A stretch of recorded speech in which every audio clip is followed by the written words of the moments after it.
산티니케탄. 산티니케탄. 타고르가 꿈꿨던 평화의 마을.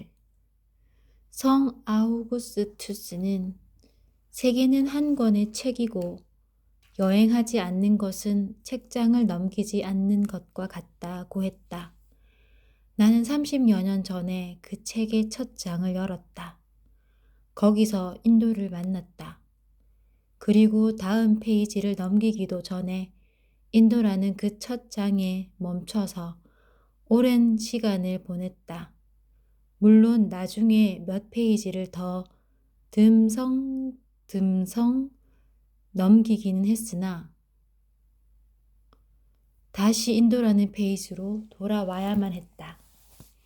이 책의 시작을 산티니케탄으로 하고 싶은 이유는 늘 나를 인도라는 그 첫 장에 다시 돌아오게 만드는 곳이기 때문이다.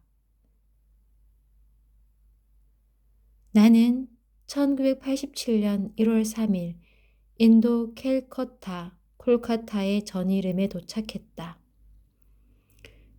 그리고 이틀 후 산티니케탄과의 인연이 시작됐다. 산티니케탄은 1888년 시인 타고르의 아버지 데벤드라나트 타고르가 세운 아주 작은 숲속 학교 아슈람에서 시작됐다. 타고르가 처음 그곳을 방문했을 때는 넓은 황무지에 몇 그루의 야자나무가 덩그러니 서 있었다. 작은 단층집과 정원이라고 부를 수도 없는 작은 마당을 늙은 정원사 한 사람이 돌보고 있었다. 1901년 5명의 학생으로 시작한 학교는 이제 초중고등학교와 비스 바바라티 국립대학으로 그 규모가 커졌다. 타고르는 마음의 두려움 없이 정신이 자유로운 공동체를 꿈꿨다. 정규 학교 교육에 적응하지 못했던 자신의 어린 시절을 잊지 않았다. 그래서 자연과 더불어 살며 아이들이 행복한 학교를 만드는 것이 그의 이상이었다. 커다란 망고나무나 보리수나무 아래서 교사 주위에 둘러앉아 공부하는 아이들의 모습은 학교 초기나 지금이나 여전하다. 그 옆을 지엽 없는 개나 늙어서 자유를 얻은 소가 어슬렁거리며 지나가기도 한다. 그 모든 것이 어우러져 하나의 풍경이 된다. 나무 아래 사방이 트인 곳에서 공부하는 아이들은 생각보다 더 잘 집중한다. 책상과 의자 없이 야외에서 작은 방석을 깔고 앉아서 공부하는 아이들이 등이 굽으면 어쩌나 벌레에 물리지는 않을까 걱정하는 이들은 없다. 비가 오면 어쩌나 걱정하는 이들도 있겠지만 그때는 당연히 교실로 들어간다. 그들이 겨울이라고 부르는 계절은 무엇이든 야외 활동을 하기에 최적의 계절이다.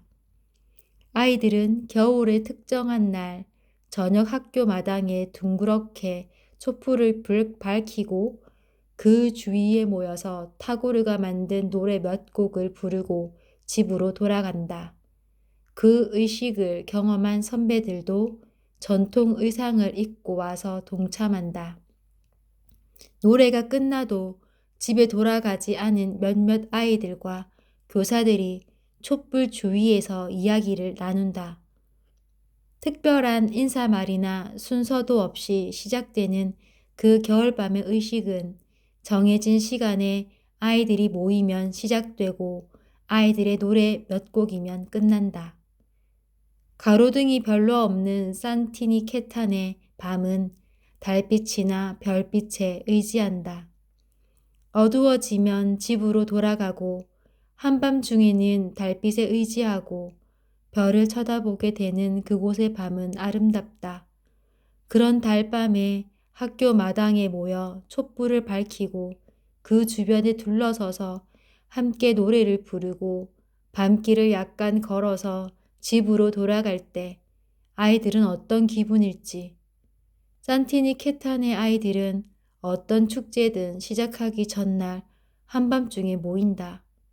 다림질이 잘 된 깨끗한 전통 의상을 입은 아이들이 교사들의 안내에 따라 줄지어 걷는다. 그리고 축제의 장소에 이르러서는 함께 노래를 부르고 잠시 기도를 하고 집으로 돌아간다.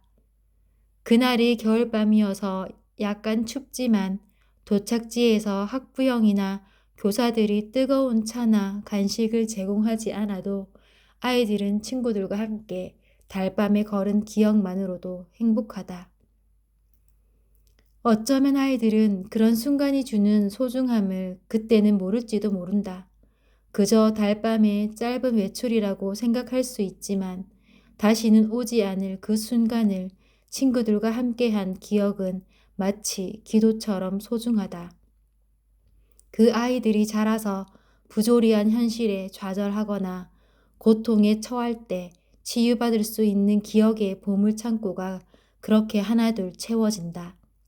학교는 아이들의 가슴 속에 소중한 추억을 가능한 한 많이 만들어 주어야 한다고 타고르는 생각했다. 그 추억이라는 것은 크고 화려한 행사가 아니라 깨끗한 옷을 입고 소박한 마음으로 다른 학생들과 만나 조용히 한 곳을 향해 함께 걷는 일이나 노래를 부르는 일이다. 그것 말고 다른 지식은 커다란 나무 아래 칠판을 놓고 친절한 교사들에게서 배운다. 학교 설립 초기에 타고르가 만든 몬딜 사원에서는 종교의 구분 없이 모든 종교의 의식이 가능했다. 특별한 의식이 없는 매주 일요일에는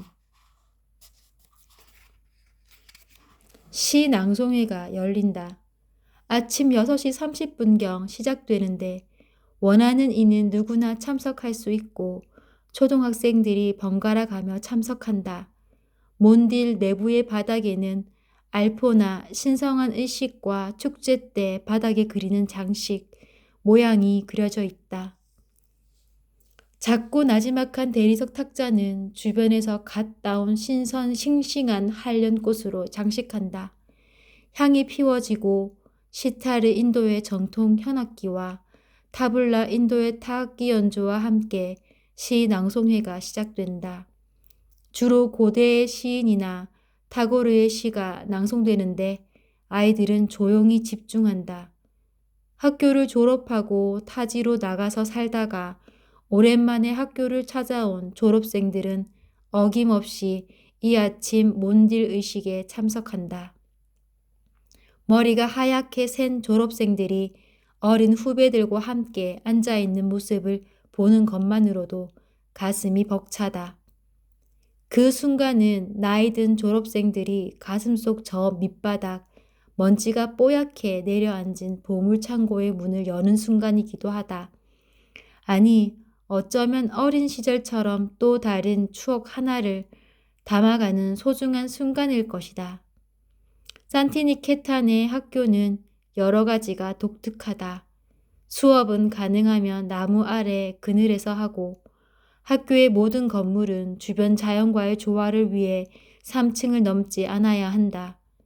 교사들을 선생님이라 부르지 않고 다다와 디디로 부른다.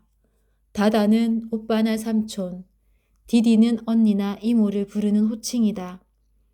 학생과 교사가 서로 친근감을 느낄 수 있게 하기 위해 그렇게 부르도록 했다. 이처럼 타고르는 교사와 학생의 관계가 친근한 관계여야 한다고 생각해서 교사들에게 늘 아이들에게 친절을 베풀어 달라고 부탁했다. 타고르는 학교 졸업장이 하나도 없다. 자신이 학교 교육에 잘 적응하지 못했기에 기존 학교 교육을 불신하고 있었다.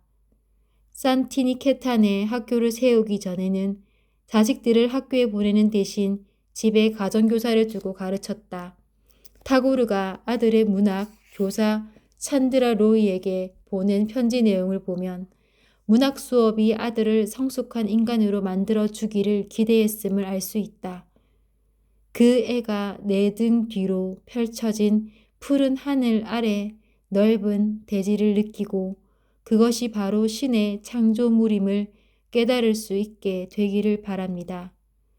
타고르의 교육 이념은 지금도 산티니케탄 학교를 움직이는 보이지 않는 규칙이다. 당연히 그때로부터 오랜 시간이 지나고 학교의 규모가 커짐에 따라 전에 없던 새로운 규칙이 많이 추가되어야 했다. 또 인도 전역에서 관광객들이 몰려드는 바람에 학교에는 어쩔 수 없이 울타리가 생겨나고 입구를 지키는 지킴이까지 등장했다. 그동안 학교가 배출한 수많은 졸업생들은 거의 뿔뿔이 흩어져 있지만 그들의 가슴 속에 새겨진 행복한 학교의 기억은 또 다른 누군가에게 등불이 되어주고 있을 것이다. 나무 그늘 아래서 공부하며 행복한 아이들. 인도 고대 학교 아슈람은 인도의 전통적인 숲속 학교로 스승과 제자가 같이 머물며 공부하는 공간을 말한다. 학생은 숲속 작은 집에서 스승과 함께 생활하며 그가 가진 지식과 삶의 지혜를 배운다. 타고르가 꿈꿨던 학교는 아슈람처럼 교사와 학생이 친밀한 관계를 유지하며 아이들이 스스로 행복해지는 방법을 알아가는 것이었다. 자신이 어린 시절에 느꼈던 학교에 대한 좋지 않은 기억과는 다른 아이들이 자연에서 마음껏 뛰어놀며 공부할 수 있는 이상적인 학교였다. 마음껏 뛰어놀면서 공부가 제대로 될까 의문이 들기도 하는데 타고르는 자신의 생각대로 학교를 운영했고 졸업생들은 만족했다. 나는 30이 가까운 나이에 그곳에서 공부했다. 나의 학창시절 기억의 창고에는 산티니케탄에서 받았던 교육과 거기서 만났던 닮고 싶은 스승의 모습이 잘 간직되어 있다. 학교는 졸업한 후의 삶을 위한 초석을 놓아주는 곳이다. 학교를 벗어나면 모두 스스로 알아가야만 한다. 누가 가까이에서 알려주는 이가 없으니 그때 꼭 알아둬야 할 것들이 많다. 그래서 타고르의 산티니케탄 학교에는 여느 곳과는 다른 여러 가지의 규칙들이 있다. 첫째, 저학년일수록 최대한 자연을 가까이 접하며 공부해야 한다. 그래서 커다란 나무 그늘 아래서 수업을 한다. 타고르는 아이들은 자연과 멀어지면 멀어질수록 불행해진다고 생각했다.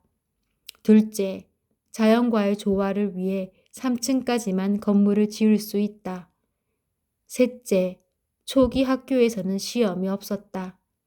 물론 지금은 학생들이 진학도 해야 하고 과목마다 진도를 맞추기 위해 초기와는 달리 시험 제도를 도입했다. 산티니케탄 학교에서는 예술 교과를 중시하며 학생들이 자발적으로 기획하고 참여하는 다양한 축제나 공연을 적극적으로 활용한다. 나무 그늘 아래 흙바닥에 작은 방석 하나를 깔고 앉아서 수업하는 장면을 보면 참 평화롭다는 느낌도 들지만 한편으로는 저렇게 해서 공부가 될까 하는 의문도 생긴다. 그래도 아이들은 다 진급하고 영어로 대화도 나누며 시도 척척 외우고 자신의 의견은 스스럼 없이 말하며 토론에도 적극적이고 활발하다. 공부보다는 놀기를 더 많이 하는 아이들의 얼굴은 무척 행복해 보인다. 아이들은 자연과 더불어 즐겁게 공부하며 호기심을 갖는 새로운 사실을 알아가고 더불어 살아가는 방법을 학교에서 배워야 한다. 교육은 교실의 크기나 시설과는 그리 상관이 없어 보인다. 적극적으로 인생을 살아가는 어른으로 성장하는 데 필요한 것은 대부분 어린 시절에 학교와 주변 어른들의 삶을 보고 따라하면서 알게 된다. 아이들은 어른들의 말보다는 행동을 보고 살아가는 방법을 배운다. 산티니케탄의 교사들은 아이들에게 한없이 친절한 이웃 어른이고 싶어 한다.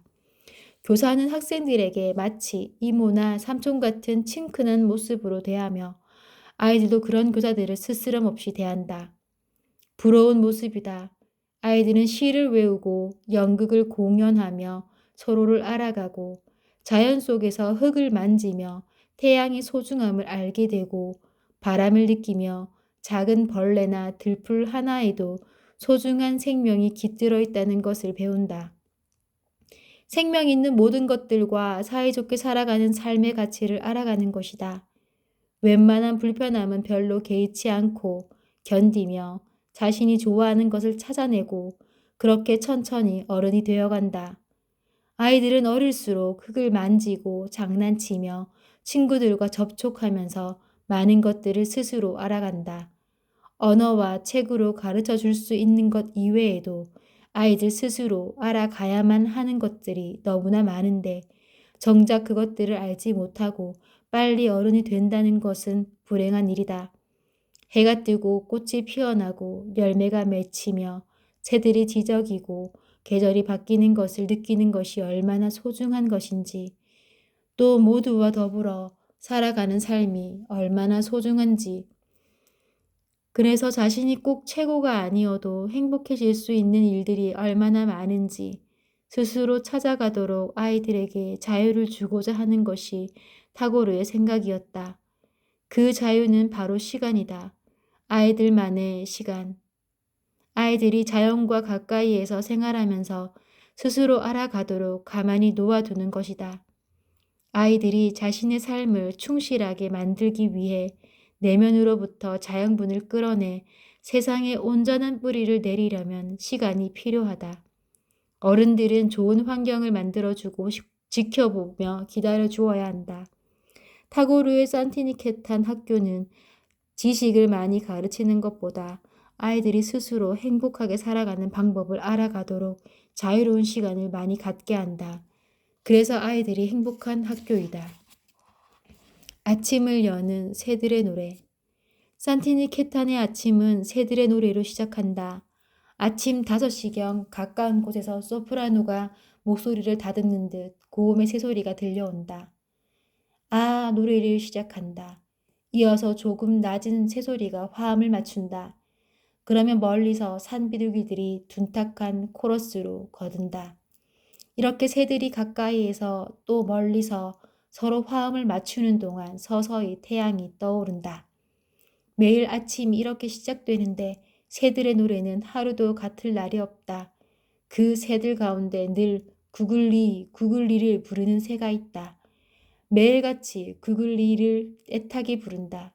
다른 새들은 높고 낮은 음을 맞추느라 정신이 없을 때 그 새는 오로지 구글리를 수도 없이 부르는데 지치지도 않는 모양이다. 뭔 사연이 있는지 애절하게 구글리를 목청이 닿을 때까지 불러댄다. 이상하게도 나는 그 새가 구글리 양을 부르는 수컷이라는 생각이 들었다.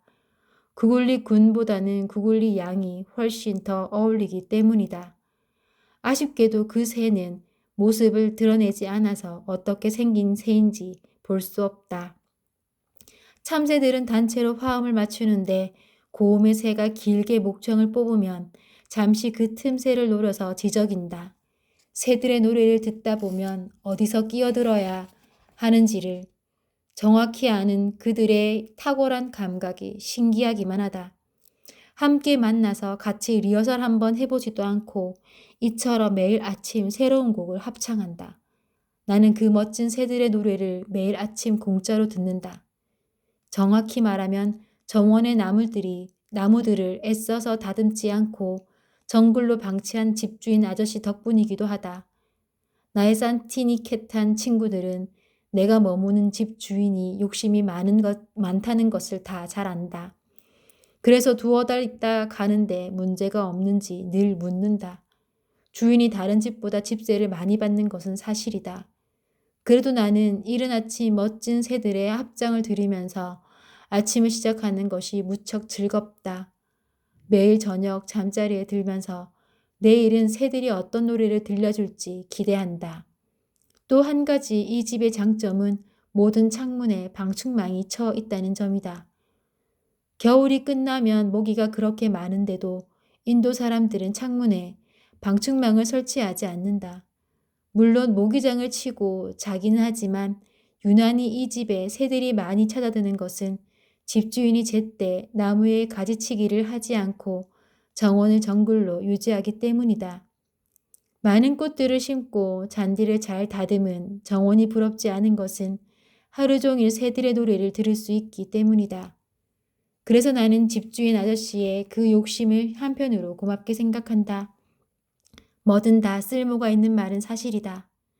집주인 아저씨는 가지치기를 하면 잘라낸 나뭇가지만큼 열매나 과일이 덜 열릴까봐 노심초사하는 타입이다. 잡초 하나도 쉽게 뽑아버리지 못하는 것 같다. 그래서 여름에는 뱀들도 많다고 한다. 겨울에 떨어진 낙엽들을 쓸어 모아서 한쪽에 산더미같이 쌓아놓고도 아까워서 불쏘시개가 필요한 사람들에게 선뜻 주지 않는다. 물론 그 바싹 마른 낙엽더미도 다 쓸모가 있다. 햇빛 좋은 날 들고양이 한 마리가 그 푹신한 낙엽 더미 위에서 단잠을 자는 모습을 볼 수 있어서 좋다. 녀석은 그 침대를 아주 좋아하는 눈치다. 아저씨가 새들에게 먹이를 주지 않아도 새들이 날아와 둥지를 틀고 고목나무에서 피는 꽃들의 꽃술을 먹고 벌레나 곤충을 잡아먹으며 알아서 살아간다. 아저씨가 그런 것은 아까워하지 않아서 고마울 따름이다. 만약 새들과 대화만 통했다면 분명 공짜로는 안 된다고 말하고도 남았을 것이다.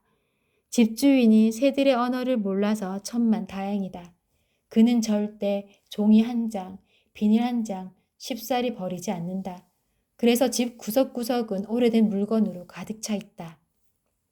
집주인의 일과 가운데 가장 큰 일은 아침 식사를 끝내고 장바구니가 달린 자전거를 타고 야채나 생필품을 사러 가는 것이다.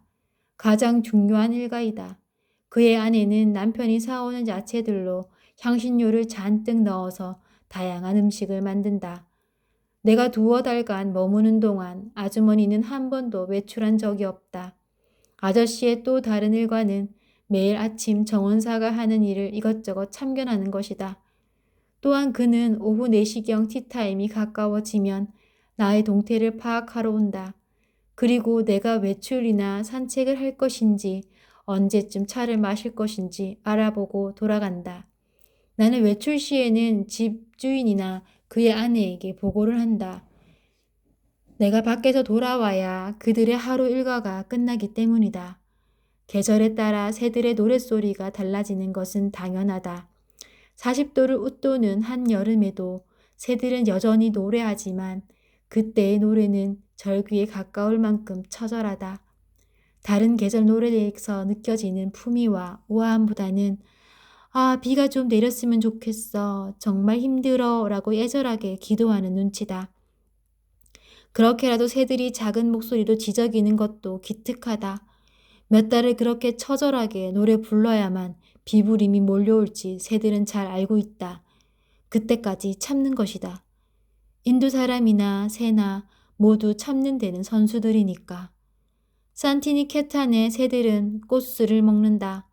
그러니 그들의 목소리가 그렇게 달콤할 수밖에. 녀석들의 목소리가 빼어난 데는 다 이유가 있다. 벵골어로 시물이라고 불리는 10m가 넘는 고목에서 피는 꽃은 크고 화려하다. 붉은색이 너무 진해서 흑장미를 연상케 하는 이 꽃은 아무리 봐도 고목에서 피어나는 꽃이라고 하기에는 너무나 화려해서 의아할 정도다. 몽룡과 비슷한 꽃이 피는 이 큰 나무에 새들이 수없이 날아온다. 시물나무는 새들에게 먹이를 제공하고 최후에는 사람들의 베개 속으로 넣는 천년 솜까지 제공한다. 타고르와의 약속을 지킨 간디. 인도하면 간디를 떠올릴 정도로 마하트마 간디는 그 이름이 세계적으로 널리 알려졌다. 간디만큼 유명한 인도인은 없을 것이다. 없을 정도다. 그만큼 마하트마 간디를 인도의 영혼을 구제한 정신적 지도자로 기억하는 이들이 많다. 마하트마는 위대한 영혼이라는 의미로 타고르가 간디에게 지어준 이름이다. 간디는 영국의 강제 지배에도 행동하지 않던 인도 사람들을 움직여서 결국 인도를 영국으로부터 독립하게 만들었다. 간디의 비폭력 저항, 단식 투쟁, 무소유, 평화, 자유의 정신을 추구하는 삶은 인도를 넘어서 세계의 많은 사람들에게 영감을 불어넣었다. 간디는 나의 삶이 곧 나의 메시지이다 라고 말하듯이 자신의 신념과 의지를 행동으로 보여준 실천적 삶을 살려고 노력했다. 그러나 간디에 대한 평가는 다양하다. 인도의 지도자로서 간디의 삶과 인간 간디의 삶 사이에는 모순적인 부분도 많이 있다. 간디의 맏아들 할리랄 간디는 1948년 주거가 확실치 않은 알코올 중독자로 쓸쓸하게 사망했다. 한때 작은 간디라고 불리며 아버지 간디의 일을 돕던 할리랄은 너무도 유명한 아버지의 후광이 버거웠을 것이다. 그저 자신의 삶을 살아가고 싶었을지 모른다. 나중에는 이슬람교로 재개종하기도 했다. 인도의 영혼을 껴안은 것처럼 보였던 간디는 정작 아들의 영혼은 보듬어 줄 수 없었다. 누구의 삶이든 잘 들여다보면 그 안에는 어두운 부분이 있게 마련이다.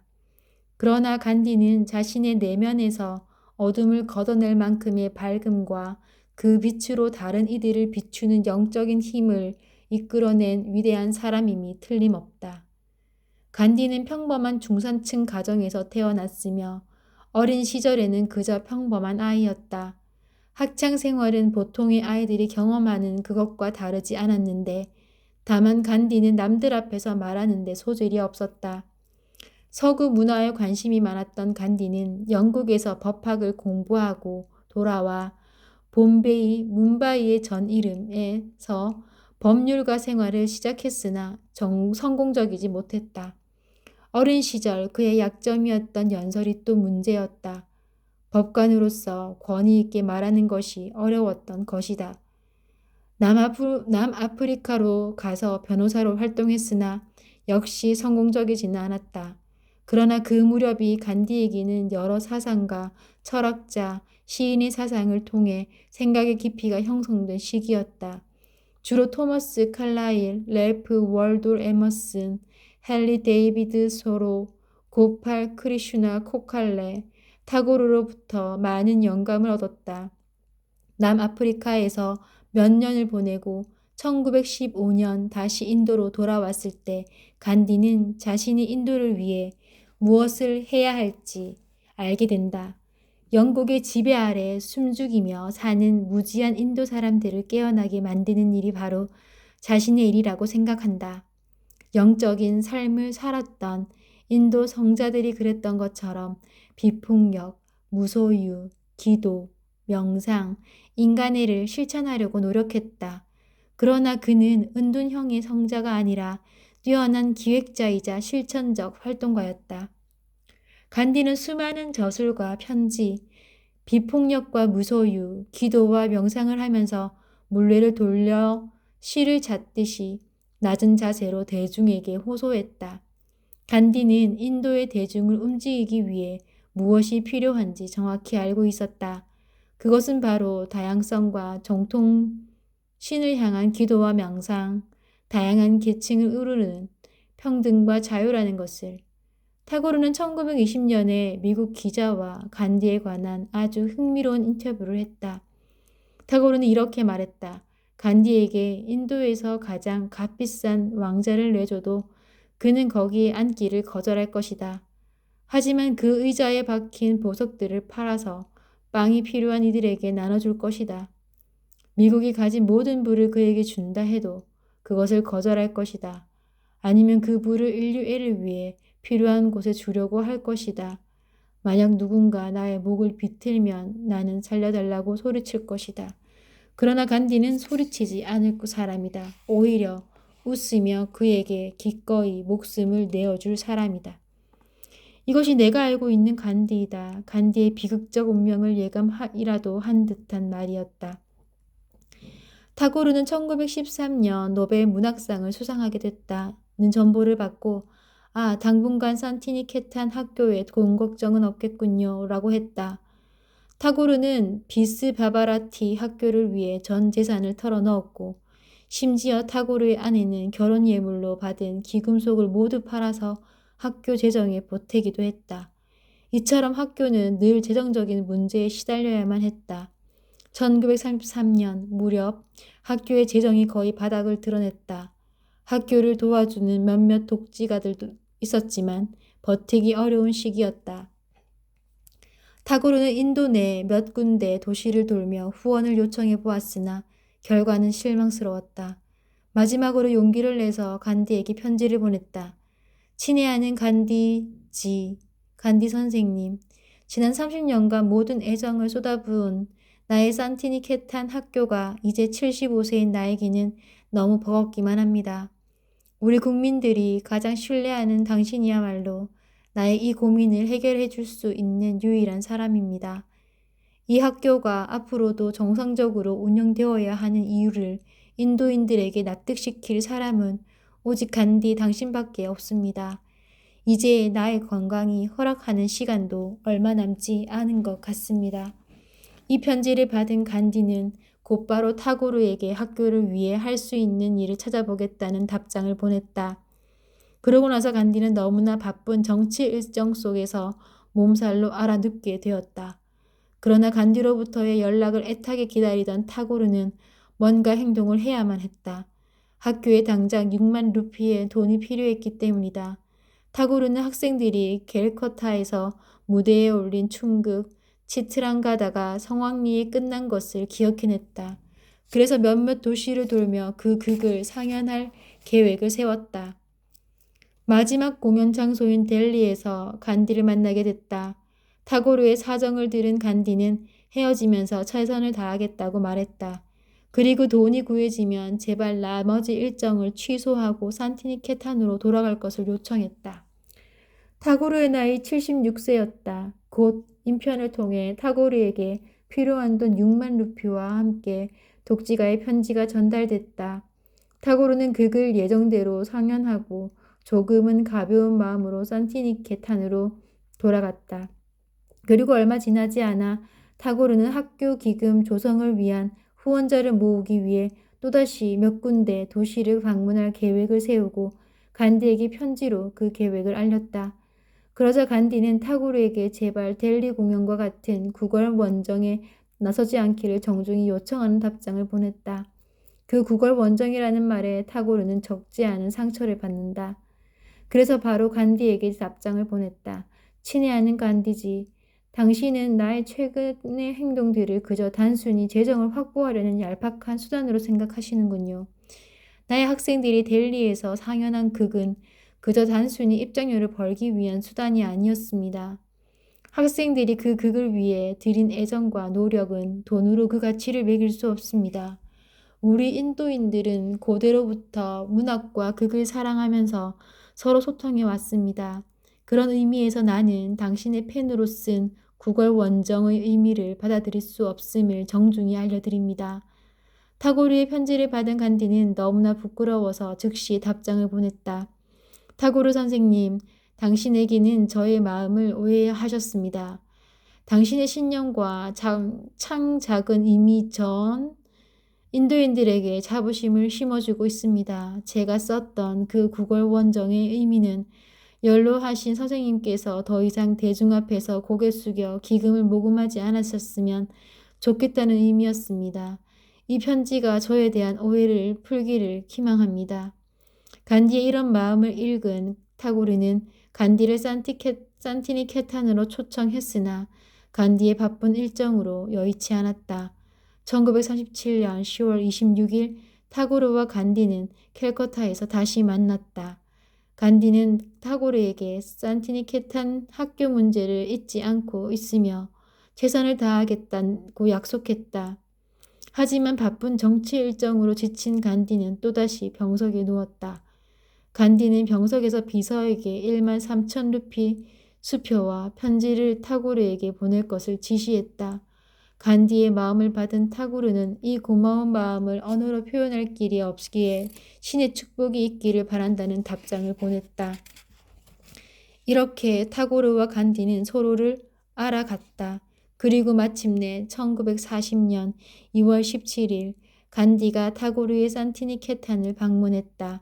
이틀을 함께 지내며 타고르와 간디는 서로의 이상을 확인했다. 간디가 떠나는 날 타고르는 간디의 손에 편지 한 장을 쥐어준다. 간디는 자동차 안에서 그 편지에 대한 답장을 타고르에게 보냈다. 선생님의 마음이 저의 마음에 와닿았습니다. 이번 방문을 통해 바스바바라티는 인도인들뿐 아니라 세계인들이 한 곳에 모여 평화롭게 공부할 수 있는 이상적인 학교가 될 것이라는 저의 확신이 더욱 분명해졌습니다. 그것을 위해 제가 할 수 있는 모든 일을 기꺼이 하겠습니다. 그리고 델리로 돌아온 간디는 3월 2일자 일간 신문에 타고르가 손에 쥐어준 편지와 함께 자신의 산티니케탄 방문 소감을 올렸다. 저의 산티니케탄 방문은 순례였습니다. 산티니케탄은 시인의 이상이 현실에서 꽃을 피운 사원이나 마찬가지입니다. 산티니케탄은 바로 시인 타고르입니다. 비스 바바라티는 그가 만든 창조물입니다. 그는 이 학교가 계속 성장해 나가길 바라고 있습니다. 우리가 헤어지는 순간 그가 제 손 안에 편지 한 장을 쥐어 주었습니다. 그 편지에는 우리가 무엇을 해야 할지 적혀 있습니다. 그러면서 간디는 타고르의 편지 전문을 실었다. 친애하는 간디지, 나는 당신이 산티니케탄에서 어떤 가능성을 엿보았는지 알 수 없습니다. 지금 당신이 떠나는 이 마지막 순간 간절하게 원하는 것이 있습니다. 이 학교가 당신과 인도인들의 보호 아래 계속 성장해 나가길 바랍니다. 비스 바바라티는 나의 삶의 최상의 보석을 가득 실은 수레입니다. 이제 당신이 인도인들과 함께 그 수레를 끌어주길 바랍니다. 그리고 1년 후 타고르는 세상을 떠났다. 간디가 실은 이 신문 기사가 타고르의 마음에 평화를 주었을 것은 분명하다. 타고르의 사후에 간디는 자신의 약속을 지키기 위해 모든 노력을 다했다. 마침내 1951년 비스 바바라티는 인도 국립대학으로 지정되며 현재까지 대대로 인도 수상의 총장을 이어가며 타고르의 이상을 지켜가고 있다.